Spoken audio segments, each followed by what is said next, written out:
Let's go, champ. It's the champ, Shannon the Cannon Briggs, and you're watching True School Sports. Let's go, champ. All right, Brendan Taylor here, True School Sports. I'm with Kevin Berry, the trainer of Joseph Parker. How you doing, man? Doing good, man. Nice to meet you. Nice to meet you. Yeah. How do you feel about Joseph Parker's fight this weekend?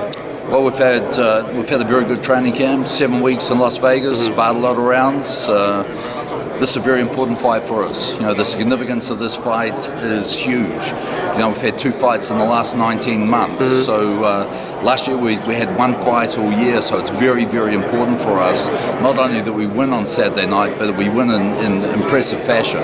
Yes. You know, there's a lot of fighters just below the top echelon of heavyweight fighters, the Fury, the Joshua, the Wilder. There's a bunch of really good guys, 1 tier down, you know, with Andy Ruiz, Oscar Rivas, Chisora, Dillian White, Povetkin, Joseph Parker. And it's very important for us that we perform well with distinction on Saturday night, to show those fighters that yes, we do belong in the elite division of heavyweights.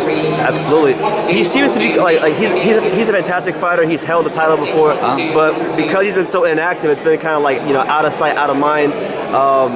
He's fighting Winters this weekend. Every fight plays a major key. How do you feel like? What do you feel like a big performance will do for him this weekend? Moving forward? No, it's absolutely essential for us that we get a good performance. If we don't, it's going to be very, very hard for us to put our hand up and say, Eddie Hearn, we want a big fight this summer. You know, so you know, we need to get active again. After 1 fight in 2019, we're starting this year off with a fight in the 29th of February. We want to fight again in the summer, and we want to fight again at the end of the year. And this is where our year starts, right here. Absolutely. I know since the first Joshua fight, he's had a couple of children, if I'm not mistaken. He had a kid, right? Joe's got 3 daughters. 3 daughters. So, like, how do you feel like that's matured him as a fighter?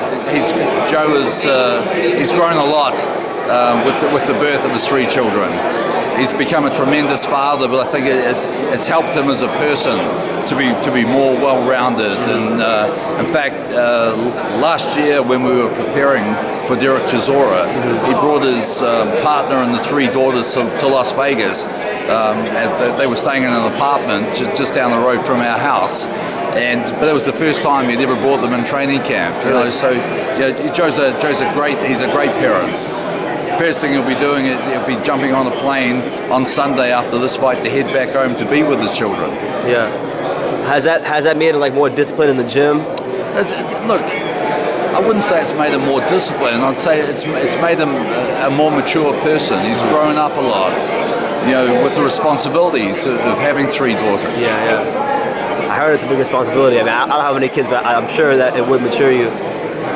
Technically speaking, though, like he's a fighter that when he lets his hands go, he's probably one of the best combination punchers in the whole division. It's one of the most beautiful things to watch Parker throw 3, 4, 5 punch combinations.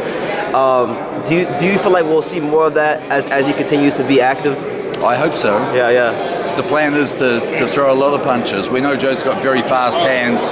You know, with that speed, I want him sitting down and mixing the power in with it. Yeah, because I want to see combination punches off him. Yeah, I like Joe, and when he fought Dillian White, it was kind of frustrating to watch him at times because I felt like, man, if he would have just let his hands go earlier. Well, it's easy to say, but you know, if you remember and if you watch the fight properly, you know that Joe received a headbutt to the cerebellum behind the ear at the end of the 2nd round, and a round that we had won easily went from a 10-9 round to Joe to a 10-8 round to Dillian. Yeah. You know, and Joe fought the whole fight concussed and had him out in the last round. You know, Joe's got big kahunas. Joe's a tough dude.